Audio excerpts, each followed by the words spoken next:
Russia Ukraine సంక్షోభంపై Bharat ఎందుకు పశ్చిమ దేశాలకు వత్తాసు పలకడం లేదని ప్రశ్నించినప్పుడు ఒకానొక సందర్భంలో ఈ యూరోప్ వాళ్ళ అహంకారాన్ని జయశంకర్ గారు ఒకే ఒక్క డైలాగ్తో ముక్కలు చేశారు.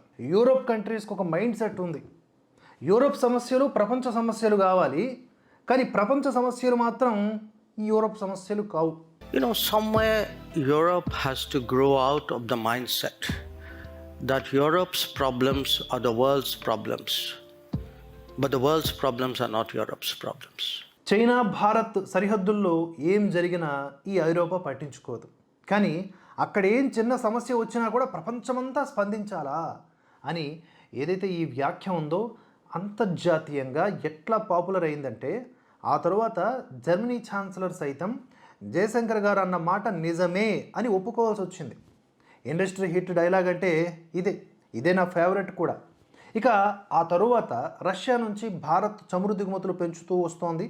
ఆ పెంచడం మీద పశ్చిమ దేశాల మీడియా లీడర్లు రభస చేసినప్పుడు కొన్ని గణాంకాలతో ఒక మైండ్ బ్లాకింగ్ రిప్లై ఇచ్చారు. భారత్ ఒక్క నెలలో కొనే రష్యా చమురు కంటే యూరోప్ దేశాలు ఒక ఆఫ్టర్నూన్ టైంలో అంటే ఒక హాఫ్ డేలో రష్యా నుంచి కొంటున్నది చాలా ఎక్కువ. మనం నెల మొత్తంగా కొంటున్నది వాళ్ళు ఒక పూటలో కొనేస్తున్నారు. మీరేమో రష్యా నుంచి గ్యాసు ఆయిల్ కొంటూ బిలియన్ల కొద్దీ నిధులు ఇస్తారు అదే రష్యాకి, మాకు ఇవ్వద్దని చెప్పి.